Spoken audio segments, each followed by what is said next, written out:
Saviez-vous que certains des plus grands esprits de l'histoire, des empereurs romains aux leaders contemporains, ont puisé dans l'ancienne philosophie du stoïcisme pour faire face aux moments les plus difficiles de la vie?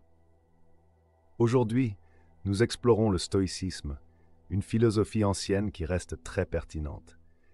Imaginez affronter les difficultés avec un calme inébranlable, transformer les obstacles en opportunités et vivre chaque jour avec intention et résilience. C'est l'essence du stoïcisme. Dans cette vidéo, je vais vous présenter 9 pratiques transformatrices pour démarrer votre voyage stoïcien. Que vous cherchiez à renforcer votre force mentale, à trouver la tranquillité au milieu du chaos ou simplement à mener une vie plus satisfaisante, ces exercices stoïciens vous équiperont pour prospérer. Restez avec nous, car à la fin de la vidéo, vous aurez une feuille de route pour appliquer la sagesse durable du stoïcisme à votre vie quotidienne. Avant de continuer, si vous appréciez notre contenu, veuillez appuyer sur le bouton s'abonner et regarder la vidéo en entier sans sauter. Commençons. Cette philosophie se concentre sur la reconnaissance et l'acceptation de la différence entre ce que nous pouvons et ne pouvons pas contrôler. Bien que simple, maîtriser ce concept peut révolutionner votre vie. Dans le stoïcisme, la dichotomie du contrôle nous enseigne que l'univers contient des événements et des circonstances qui échappent à notre influence, comme la météo, les actions des autres ou le passage du temps. Cependant, nous pouvons contrôler nos propres pensées, actions et réactions. Épictète a déclaré que la tâche principale de la vie est d'identifier et de distinguer les choses qui sont sous notre contrôle de celles qui ne le sont pas. Ce principe peut être incroyablement libérateur, réduisant l'énergie mentale gaspillée sur des événements incontrôlables et la redirigeant vers des actions positives et productives. Cette approche n'est pas une question de passivité, mais d'engagement actif avec les aspects de la vie où nous pouvons apporter des changements. Pensez à la dernière fois que vous étiez coincé dans les embouteillages, frustré par le retard. Le stoïcisme nous rappelle que bien que nous ne puissions pas contrôler le trafic, nous pouvons contrôler notre réaction. Au lieu de vous énerver, vous pouvez utiliser ce temps pour écouter un livre audio, pratiquer la respiration profonde ou simplement accepter la situation avec patience. Déplacer notre attention de ce que nous ne pouvons pas contrôler à ce que nous pouvons transforme notre expérience. Ce principe nous conseille également de relâcher l'envie de contrôler les autres, ce qui conduit souvent à la frustration et au conflit. Au lieu de cela, le stoïcisme suggère de se concentrer sur notre conduite et notre caractère. En donnant l'exemple et en maintenant nos standards, nous pouvons influencer les autres indirectement, sans le stress de tenter de les contrôler. De plus, adopter ce principe stoïcien renforce la résilience. L'imprévisibilité et les défis de la vie sont inévitables. En acceptant que de nombreux événements échappent à notre contrôle, nous affrontons l'adversité avec plus d'équanimité, en nous adaptant et en répondant de manière constructive, plutôt qu'en étant submergés. Marc Aurèle est peut-être le plus célèbre des journaliers stoïciens, avec son œuvre Méditation, servant de série de réflexions personnelles sur la vie, la vertu et la nature de l'univers. Ses écrits, destinés à être des notes privées, ont aidé à vivre selon les principes stoïciens, en clarifiant ses pensées et en évaluant ses actions sous une pression immense. Alors, qu'est-ce qui distingue la journalisation stoïcienne des autres formes? C'est une question d'intentionnalité et de concentration. La journalisation stoïcienne consiste à réfléchir à vos pensées, actions et sentiments à travers le prisme de la philosophie stoïcienne. C'est une pratique quotidienne d'amélioration de soi et de clarté mentale. Pour commencer, réservez quelques minutes chaque jour pour écrire dans votre journal. Envisagez de commencer votre journée par quelques minutes de journalisation pour donner un ton positif, ou prenez le temps le soir de réfléchir aux événements de la journée. L'important est d'être constant. Utilisez ce temps non seulement pour documenter vos expériences, mais aussi pour les analyser. Qu'est-ce qui s'est bien passé? Où avez-vous eu des difficultés? Comment avez-vous géré les défis? Et comment pourriez-vous améliorer vos réponses à l'avenir? Sénèque a également souligné l'importance de la journalisation, conseillant aux lecteurs de revoir leur journée chaque soir. En vous demandant ce que vous avez bien fait, ce que vous avez mal fait et ce que vous pourriez mieux faire, vous cultivez la conscience de soi et la responsabilité, deux aspects cruciaux de la pratique stoïcienne. La journalisation renforce les principes stoïciens, tels que la dichotomie du contrôle et l'amor fati, l'amour de son destin. Notez les citations des philosophes stoïciens qui résonnent en vous et réfléchissez à la manière d'appliquer ces idées dans votre vie. La journalisation vous permet également de suivre vos progrès au fil du temps. En révisant régulièrement vos entrées, vous pouvez identifier des schémas dans votre comportement et vos pensées, fournissant des informations précieuses sur votre croissance personnelle et mettant en évidence les domaines à améliorer. Cela devient un enregistrement tangible de votre parcours vers la résilience et la vertu. De plus, la journalisation peut servir de désencombrement mental. La vie peut être chaotique et nos esprits débordent souvent de pensées, d'inquiétudes et de distractions. Écrire les choses peut aider à organiser ces pensées, apportant ordre et clarté. Cela vous permet de traiter les émotions et les expériences de manière structurée, réduisant le stress et l'anxiété. Incorporer la journalisation dans votre routine quotidienne ne nécessite pas beaucoup de temps ou d'efforts. Vous n'avez pas besoin d'un carnet de notes sophistiqué ou de compétences en écriture étendue, juste quelques minutes de réflexion tranquille et une volonté d'être honnête avec vous-même. Au fil du temps, cette pratique simple peut avoir un impact profond sur votre état d'esprit et votre bien-être général. Épictète parlait souvent de l'importance de se préparer aux difficultés, suggérant que nous devons subir un entraînement hivernal et ne pas nous précipiter dans les défis sans préparation. Cette idée est ancrée dans la croyance que, bien que l'adversité soit inévitable, notre réponse à celle-ci est sous notre contrôle. En pratiquant intentionnellement l'inconfort, nous devenons mieux équipés pour faire face aux difficultés inattendues avec grâce et force. Une méthode pratique pour renforcer la résilience est de relever des défis physiques. Les stoïciens s'exposaient souvent à des conditions difficiles pour renforcer leur endurance mentale et physique, prendre des bains froids, porter des vêtements minimalistes en hiver ou jeûner pendant de longues périodes. Ces pratiques n'étaient pas une forme d'auto-punition, mais un moyen de renforcer leur endurance sous pression. Les équivalents modernes pourraient être de prendre des douches froides, de pratiquer le jeûne intermittent ou de s'engager dans des exercices intenses. Un autre aspect de l'entraînement à l'adversité consiste à sortir de votre zone de confort dans la vie quotidienne. Cela pourrait signifier entreprendre des tâches intimidantes, parler quand vous préfériez rester silencieux, ou apprendre de nouvelles compétences qui vous mettent au défi. En repoussant vos limites, vous développez l'habitude de faire face à la peur et à l'incertitude de front, vous rendant plus résilient face à une véritable adversité.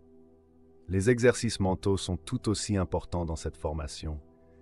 Les stoïciens pratiquaient la premeditatio malorum, ou la préméditation des maux, qui consiste à contempler régulièrement les défis ou les malheurs potentiels et à imaginer comment vous y répondriez.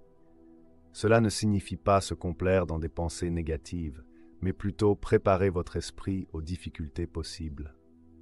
En faisant cela, vous réduisez le choc et le impact émotionnel lorsque de tels événements se produisent, vous permettant de répondre avec calme et raison.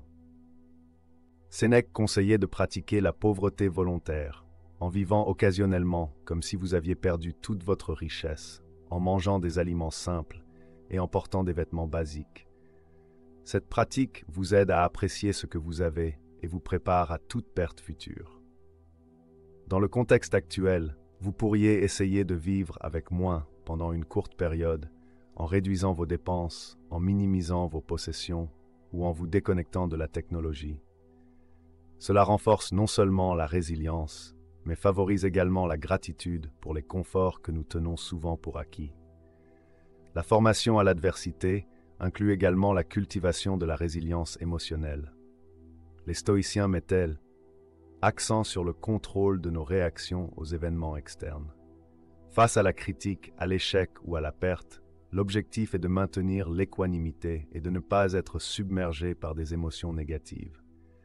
C'est là que le recadrage cognitif est utile. En réinterprétant consciemment les expériences négatives de manière positive ou neutre, nous pouvons atténuer leur impact émotionnel. Par exemple, au lieu de voir l'échec comme un revers, voyez-le comme une opportunité d'apprentissage précieuse. Le soutien communautaire et social joue un rôle vital dans cette formation. Les stoïciens croyaient en l'interconnexion de tous les êtres humains et en l'importance de se soutenir mutuellement. S'engager avec une communauté de soutien offre encouragement et responsabilité lorsque vous faites face à des défis. Partager vos expériences et apprendre des autres peut renforcer votre résilience et offrir de nouvelles perspectives sur la gestion de l'adversité. La pleine conscience et la méditation sont des outils puissants dans la formation à l'adversité. La pratique régulière de la pleine conscience améliore votre capacité à rester présent et concentré, même dans des situations stressantes. Elle vous aide à observer vos pensées et émotions sans vous y enliser, permettant des réponses plus mesurées. Incorporer la pleine conscience dans votre routine quotidienne crée une base mentale solide pour naviguer dans les hauts et les bas de la vie. Un des enseignements clés du stoïcisme est que nous ne sommes pas perturbés par les choses, mais par notre perception de celles-ci. Cet aperçu d'Épictète souligne que ce ne sont pas les événements externes qui causent la détresse, mais nos jugements sur ces événements. En changeant nos perceptions, nous pouvons changer nos réponses émotionnelles et en fin de compte, notre expérience de la vie. Imaginez que vous êtes pris dans une averse soudaine. Vous pouvez la voir comme une gêne, vous frustrer de la perturbation, ou la voir comme une opportunité de profiter de la nature, vous sentir rafraîchi par la pluie, et même vous amuser à éclabousser dans les flaques. La pluie reste la même, mais votre perception change votre expérience. L'entraînement de vos perceptions commence par la conscience. Faites attention à vos pensées et jugements automatiques tout au long de la journée. Remarquez comment vous réagissez à différentes situations et les récits que vous créez dans votre esprit. Êtes-vous prompt à étiqueter les événements comme bons ou mauvais? Voyez-vous les défis comme des menaces plutôt que des opportunités? La conscience est la première étape pour changer ces schémas. Marc Aurèle, dans ses méditations, a insisté sur le fait de voir les choses objectivement, en éliminant les idées préconçues ou les réactions émotionnelles. Cette pratique vous aide à répondre de manière plus rationnelle aux situations. Par exemple, au lieu de vous énerver parce qu'un collègue a été impoli, vous pourriez le voir comme un reflet de son stress ou de ses problèmes personnels, plutôt que comme une attaque personnelle. Reformuler est une autre technique efficace. Changez consciemment votre perspective sur une situation pour la voir de manière plus positive ou neutre. Vous faites face à un projet difficile au travail? Au lieu de penser « c'est trop difficile », reformulez-le en « c'est une opportunité stimulante de grandir et d'apprendre de nouvelles compétences ». Ce changement peut réduire l'anxiété et augmenter la motivation. Les stoïciens ont également insisté sur le fait de voir les événements dans un contexte plus large. Marc Aurèle utilisait un exercice mental connu sous le nom de vue d'en haut pour se rappeler de l'immensité de l'univers et de sa petite place en son sein. S'imaginer regarder le monde d'un point de vue élevé aide à mettre les problèmes en perspective, rendant la plupart des soucis insignifiants dans le grand schéma des choses. Cultiver la gratitude est un autre aspect de l'entraînement des perceptions. Reconnaissez le bien dans votre vie pour contrebalancer les perceptions négatives. Réfléchissez quotidiennement à ce pourquoi vous êtes reconnaissant, même si c'est petit. Cette pratique déplace votre focus de ce qui ne va pas à ce qui va bien, améliorant ainsi le bien-être général. Reconnaître l'impermanence de toute chose est crucial. Les stoïciens se rappelaient que tout est temporaire, les possessions, les relations, même la vie. En gardant cela à l'esprit, vous pouvez apprécier ce que vous avez tant que cela dure et éviter l'attachement excessif ou la peur de la perte. Cette perspective vous aide à rester calme et résilient face au changement et à l'incertitude. Rappelez-vous, l'entraînement des perceptions est une pratique continue. C'est un voyage de toute une vie vers l'amélioration de soi.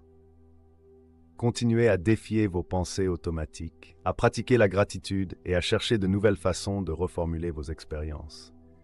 Avec le temps, votre capacité à percevoir les événements de manière plus positive et objective se renforcera, menant à une vie plus équilibrée et épanouissante. Au cœur de cette pratique se trouve la compréhension que rien dans la vie n'est permanent. Nos possessions, relations, succès, échecs, joie et peine sont tous éphémères. Marc Aurèle réfléchissait souvent à ce thème, se poussant à vivre pleinement et en pleine conscience, appréciant chaque moment. Reconnaître l'éphémérité de la vie nous aide à nous détacher des choses auxquelles nous nous accrochons, réduisant l'anxiété face à la perte et nous concentrant sur ce qui compte vraiment, notre caractère, nos actions et nos relations. Une pratique qui internalise ce concept est le memento mori, une phrase latine signifiant « souvenez-vous que vous allez mourir ». Il ne s'agit pas d'être morose, mais de gagner en perspective. En contemplant la mortalité, nous pouvons mieux prioriser notre temps et notre énergie, en nous concentrant sur ce qui donne un sens et un but à la vie. Considérez la beauté d'un coucher de soleil. Ce qui le rend si époustouflant, c'est en partie sa transience. Nous savons qu'il ne durera pas longtemps, ce qui nous pousse à savourer chaque instant. Le même principe s'applique à nos vies. En acceptant que nos expériences sont temporaires, nous pouvons les apprécier plus profondément. Cet état d'esprit peut transformer notre approche de tout, de nos routines quotidiennes à nos événements de vie les plus importants. Le stoïcisme nous enseigne également à considérer les défis et les adversités comme temporaires. Lorsque nous sommes au milieu d'une situation difficile, il est facile de se sentir submergé et de croire que cela durera éternellement. Cependant, en nous rappelant que tout est éphémère, nous pouvons trouver la force de persévérer. Tout comme les bons moments ne durent pas éternellement, les mauvais non plus. Cette réalisation peut apporter du réconfort et de la résilience, nous aidant à affronter les difficultés avec un calme stoïque. Comprendre l'impermanence peut favoriser la gratitude. Reconnaître que les personnes et les choses que nous chérissons ne seront pas là pour toujours nous encourage à les apprécier pleinement dans le présent. Cette pratique de la gratitude s'aligne avec la vertu stoïcienne de la pleine conscience, être pleinement présent et engagé dans le moment. En appréciant la nature transitoire de la vie, nous cultivons un sens plus profond de la joie et de l'accomplissement. Ce principe ne signifie pas que nous devrions devenir indifférents ou détachés de la vie. Au contraire, il nous encourage à nous engager plus profondément. Sachant que notre temps est limité, nous sommes incités à établir des connexions significatives, à poursuivre nos passions et à contribuer positivement au monde qui nous entoure.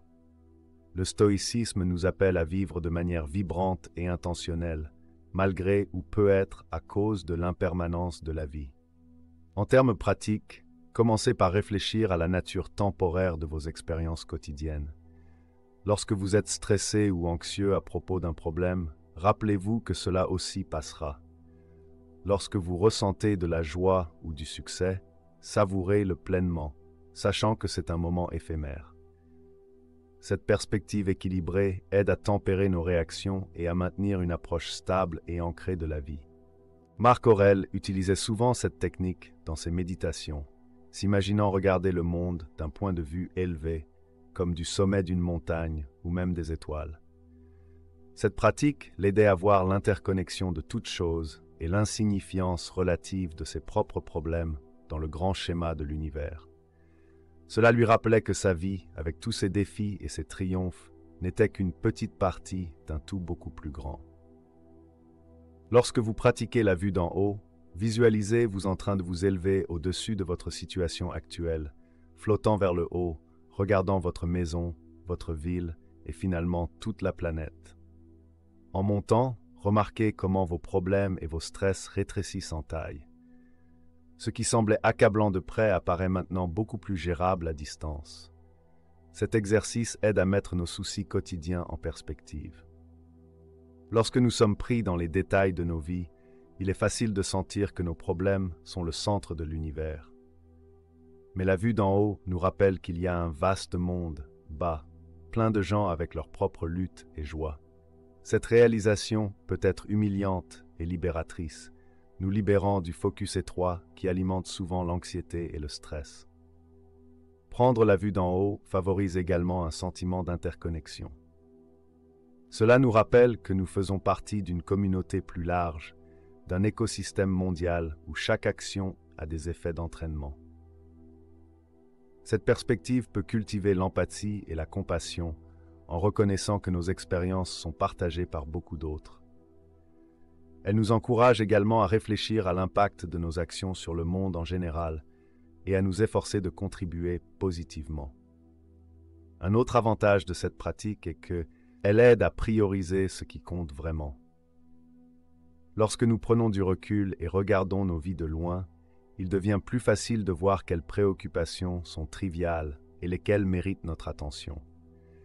Cela peut nous guider dans la prise de décisions qui s'alignent sur nos valeurs et nos objectifs à long terme, plutôt que de nous laisser submerger par des distractions à court terme.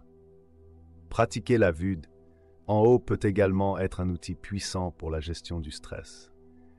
Face à une situation difficile, essayez de prendre du recul mentalement et de la voir d'une perspective plus élevée. Demandez-vous comment ce moment s'intègre dans le récit plus large de votre vie. Ce problème aura-t-il de l'importance dans 1 an? Dans 5 ans? Souvent, cette perspective plus large révèle que beaucoup de nos soucis sont temporaires et pas aussi critiques qu'ils le paraissent sur le moment. De plus, la vue d'en haut peut inspirer l'émerveillement. Contempler l'immensité de l'univers et notre petite place en son sein peut instiller un sentiment de connexion à quelque chose de plus grand que nous. Cela peut être profondément réconfortant et motivant, nous rappelant que nous faisons partie d'une histoire plus vaste qui s'étend dans le temps et l'espace. Incorporer cette pratique dans votre routine quotidienne peut être aussi simple que de prendre quelques moments chaque jour pour visualiser votre vie d'en haut. Vous pouvez le faire pendant une séance de méditation, en marchant ou chaque fois que vous vous sentez submergé. L'essentiel est de vous rappeler régulièrement de la situation dans son ensemble et de cultiver un état d'esprit qui embrasse la perspective et l'interconnexion. Cette pratique, connue en latin sous le nom de memento mori, consiste à contempler l'inévitabilité de la mort pour mieux apprécier la vie. Bien que cela puisse sembler sombre, méditer sur votre mortalité est un pilier de la philosophie stoïcienne qui peut transformer profondément votre perspective et vos priorités.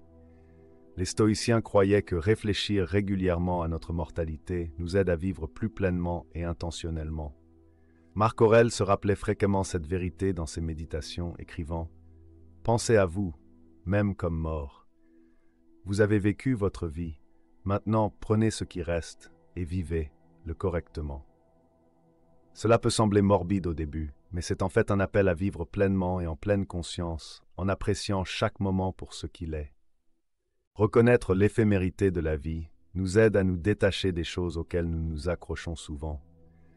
Nous dépensons tellement d'énergie à nous inquiéter de perdre ce que nous avons ou à nous efforcer d'acquérir plus. Mais le stoïcisme nous rappelle que ces quêtes sont finalement futiles, car tout est sujet au changement. En acceptant cela, nous pouvons nous concentrer sur ce qui compte vraiment, notre caractère, nos actions et nos relations. Une façon d'intérioriser ce concept est par la pratique du memento mori. En contemplant notre mortalité, nous pouvons mieux prioriser notre temps et notre énergie. Au lieu de nous laisser submerger par des préoccupations triviales, nous pouvons nous concentrer sur ce qui donne un sens et un but à nos vies. Cette pratique nous encourage à vivre avec intention et intégrité, en tirant le meilleur parti du temps limité que nous avons. Considérez la beauté d'un coucher de soleil. Une partie de ce qui le rend si époustouflant est sa transience. Nous savons qu'il ne durera pas longtemps, ce qui nous pousse à savourer chaque moment. Le même principe s'applique à nos vies. En embrassant le fait que nos expériences sont temporaires, nous pouvons les apprécier plus profondément. Vous pourriez quitter la vie à tout moment. Laissez cela déterminer ce que vous faites, dites et pensez. Il ne s'agit pas d'une fixation morbide, mais plutôt un appel à reconnaître la nature éphémère de la vie et à tirer le meilleur parti de chaque moment. Pourquoi cette pratique est-elle si impactante? D'une part, elle élimine les préoccupations triviales qui consomment souvent nos vies quotidiennes. Lorsque nous nous rappelons que notre temps est limité, il devient plus facile de voir quelles quêtes sont vraiment significatives et lesquelles ne sont que des distractions. Cette clarté peut nous guider pour nous concentrer sur ce qui compte vraiment. Passer du temps avec nos proches, poursuivre nos passions et vivre selon nos valeurs. Méditer sur la mortalité peut également réduire la peur et l'anxiété. Beaucoup de nos peurs proviennent d'un déni de notre propre mortalité. En confrontant directement la réalité de la mort, nous pouvons diminuer son pouvoir sur nous. Le philosophe stoïcien Sénèque conseillait « Préparons nos esprits comme si nous étions arrivés à la fin de la vie. Ne remettons rien à plus tard. Équilibrons les comptes de la vie chaque jour.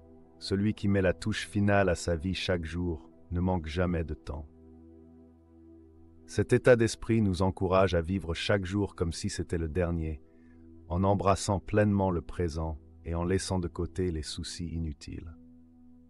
Pour incorporer cette pratique dans votre vie, commencez par réserver quelques minutes chaque jour pour réfléchir à l'impermanence de la vie. Cela pourrait être pendant votre méditation matinale, le soir avant de vous coucher ou à tout moment calme de la journée. Fermez les yeux et considérez le fait que votre temps est limité. Pensez à ce que vous feriez différemment si vous saviez que c'était votre dernier jour. Quels regrets éviteriez-vous? Quelles actions entreprendriez-vous? Vous pouvez également utiliser des rappels visuels de la mortalité. Certaines personnes gardent un memento mori sur leur bureau, un sablier, un crâne ou une simple note pour servir de rappel constant de vivre pleinement. Ces symboles peuvent vous aider à vous ancrer dans le présent et à réfléchir à la façon dont vous passez votre temps. Une autre approche consiste à considérer les legs de ceux qui vous ont précédés. Réfléchissez à ce qu'ils ont laissé derrière eux et à la façon dont ils sont rappelés. Cela peut vous inspirer à penser à l'impact que vous voulez avoir et aux legs que vous voulez laisser. C'est un rappel que, bien que nos vies soient temporaires, nos actions peuvent avoir des effets durables sur le monde et les personnes qui nous entourent. Méditer sur la mortalité peut également approfondir votre gratitude pour les plaisirs simples de la vie. Lorsque vous reconnaissez que chaque moment est un cadeau, vous commencez à apprécier les petites choses, la chaleur du soleil, le son du rire, le goût d'un bon repas. Ce sens accru de la gratitude peut améliorer votre bien-être général et rendre les expériences quotidiennes plus épanouissantes. Dans les conversations avec vos proches, cette pratique peut favoriser des connexions plus profondes. Lorsque vous êtes conscient de la fragilité de la vie, vous êtes plus susceptible d'exprimer votre appréciation, de résoudre les conflits et de passer du temps de qualité avec ceux qui comptent le plus. Cela vous encourage à vivre avec un cœur ouvert, libre des fardeaux, des mots non dits et des problèmes non résolus. Méditer sur la mortalité peut renforcer votre résilience. Savoir que la vie est imprévisible et que la mort est une certitude peut vous aider à affronter les défis avec plus de courage. Cela renforce l'idée stoïcienne que, bien que nous ne puissions pas contrôler les événements externes, nous pouvons contrôler la façon dont nous y répondons. En acceptant la réalité de la mort, nous pouvons vivre plus courageusement et authentiquement. Imaginez que vous êtes sur le point de vous lancer dans un projet important au travail. Au lieu de vous concentrer uniquement sur les résultats positifs, prenez un moment pour envisager ce qui pourrait mal tourner. Et si vous rencontriez des obstacles inattendus? Et si votre plan initial échouait? En réfléchissant à ces scénarios, vous pouvez développer des plans de secours et vous préparer mentalement au revers. Cela ne signifie pas que vous devez vous attarder sur le négatif, mais plutôt aborder les problèmes potentiels avec un état d'esprit proactif. Premeditatio malorum peut être appliquée à divers aspects de la vie. Par exemple, si vous planifiez un grand événement comme un mariage ou des vacances, considérez les choses qui pourraient ne pas se passer comme prévu. Mauvais temps, retard ou malentendu. En anticipant ces possibilités, vous pouvez préparer des solutions alternatives et rester calme si elles se produisent. Cette prévoyance vous permet de profiter davantage du moment présent, sachant que vous êtes prêt à gérer tout ce qui se présente. Un autre aspect puissant de cette pratique est sa capacité à réduire l'anxiété. En contemplant et en se préparant régulièrement aux difficultés potentielles, vous construisez une résilience mentale et réduisez la peur de l'inconnu. Cette approche proactive vous aide à rester calme et composé face à l'adversité, facilitant ainsi la navigation des défis de la vie avec grâce et force. Incorporer ces pratiques dans votre routine quotidienne peut transformer profondément votre perspective et votre approche de la vie. Que ce soit par la pleine conscience, des rappels visuels ou une planification proactive, les principes du stoïcisme offrent des outils pratiques pour vivre une vie plus intentionnelle, résiliente et épanouie. Souvent, notre peur de l'inconnu peut être plus débilitante que les événements eux-mêmes. En confrontant ces peurs de front, nous diminuons leur pouvoir sur nous. Épictète a enseigné que nous ne devrions pas seulement nous préparer aux inconvénients mineurs, mais aussi aux changements de vie significatifs, tels que la perte d'un être cher ou un changement radical de circonstances. Cette répétition mentale nous permet de faire face à la réalité avec plus de courage et d'acceptation. Pour incorporer Premeditatio Malorum dans votre routine quotidienne, réservez quelques minutes chaque matin ou soir pour réfléchir à la journée à venir. Pensez aux tâches que vous devez accomplir et considérez quels défis pourraient survenir. Visualisez-vous en train de gérer ces défis avec calme et efficacité. Cet exercice peut vous aider à commencer votre journée avec un sentiment de préparation et de confiance, sachant que vous êtes prêt pour tout ce qui se présente. Il est également utile de tenir un journal de vos préméditations. Écrire des scénarios potentiels et vos réponses planifiées peut renforcer votre préparation mentale. Au fil du temps, vous remarquerez probablement des schémas dans les types de défis que vous anticipez, ce qui peut fournir des informations sur les domaines où vous pourriez avoir besoin de développer davantage de compétences ou de stratégies. Au-delà des inconvénients quotidiens, Premeditatio Malorum peut être un outil précieux pour la planification à long terme. Lors de la prise de décisions importantes dans la vie, comme changer de carrière, déménager dans une nouvelle ville ou fonder une famille, prenez le temps de contempler les difficultés possibles et comment vous les aborderiez. Cette pratique encourage une approche équilibrée, en considérant à la fois les aspects positifs et négatifs de tout changement significatif. Il est important de trouver un équilibre avec cette pratique. Le but n'est pas de devenir pessimiste ou trop concentré sur les problèmes potentiels, mais de développer un état d'esprit réaliste et proactif. En nous préparant au pire, nous pouvons maintenir l'espoir et l'optimisme, sachant que nous sommes équipés pour faire face à l'adversité. L'idée d'amor fati est profondément enracinée dans la philosophie stoïcienne. Elle nous encourage non seulement à accepter notre destin, mais à l'embrasser pleinement. Nietzsche, bien que n'étant pas un stoïcien, a célèbrement défendu ce concept en disant « Ma formule pour la grandeur chez un être humain est amor fati, que l'on ne veuille rien de différent, ni en avant, ni en arrière, ni pour toute l'éternité. Non seulement supporter ce qui est nécessaire, encore moins le cacher, mais l'aimer. » Imaginez que vous traversez une période difficile, peut-être que vous avez perdu votre emploi ou que vous faites face à une perte personnelle. Amor fati ne signifie pas que vous devez être heureux de ces événements de manière superficielle. Au lieu de cela, cela signifie voir ces défis comme faisant partie intégrante de votre histoire de vie. Ils vous façonnent, vous enseignent la résilience et la patience, et ouvrent peut-être de nouveaux chemins que vous n'aviez pas envisagés. Une façon de pratiquer amor fati est de réfléchir aux expériences passées où l'adversité a conduit à une croissance personnelle. Peut-être qu'une rupture difficile vous a conduit à découvrir de nouveaux passe-temps et amitiés, ou peut-être que perdre un emploi vous a poussé à poursuivre une carrière qui vous passionne davantage. En reconnaissant comment les défis passés ont contribué à votre développement, vous pouvez commencer à faire confiance au fait que les difficultés actuelles et futures feront de même. Les stoïciens croient que tout arrive pour une raison, même si nous ne pouvons pas la voir sur le moment.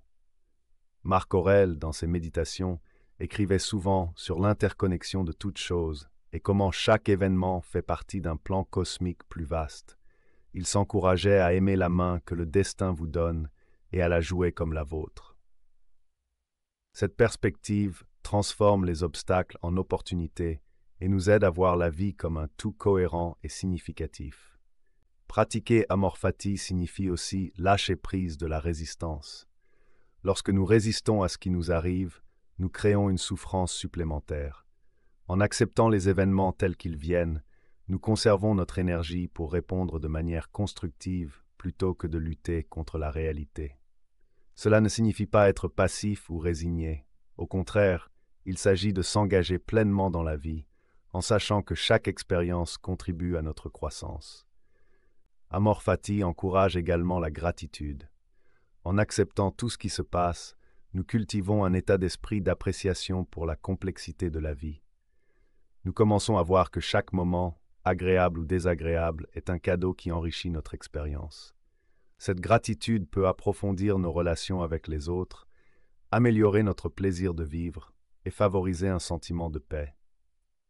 Pour intégrer Amor Fati dans votre vie, commencez par réfléchir à vos défis actuels.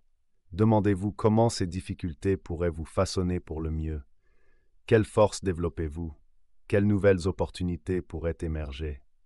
En vous concentrant sur ces questions, vous pouvez commencer à voir vos luttes sous un jour plus positif. Vous pouvez également créer des rituels quotidiens pour renforcer cet état d'esprit. Par exemple, à la fin de chaque journée, prenez quelques instants pour passer en revue les événements de la journée et exprimer votre gratitude pour les hauts et les bas. Reconnaissez comment chaque expérience contribue à votre croissance et engagez-vous à accepter tout ce qui se présente à vous. Pour conclure, rappelez-vous ceci. Adopter la sagesse du stoïcisme peut transformer votre vie, vous aidant à trouver de la force dans l'adversité, de la clarté dans le chaos et de la paix au milieu des turbulences. Merci de faire partie de la communauté Simple Philosophie. Si vous avez trouvé de la valeur dans ce voyage, ne manquez pas les autres vidéos perspicaces que nous avons sélectionnées pour vous. Cliquez sur l'une des vidéos suggérées à l'écran et continuez votre chemin vers une vie plus résiliente et épanouissante. Merci de nous avoir regardés et à la prochaine fois.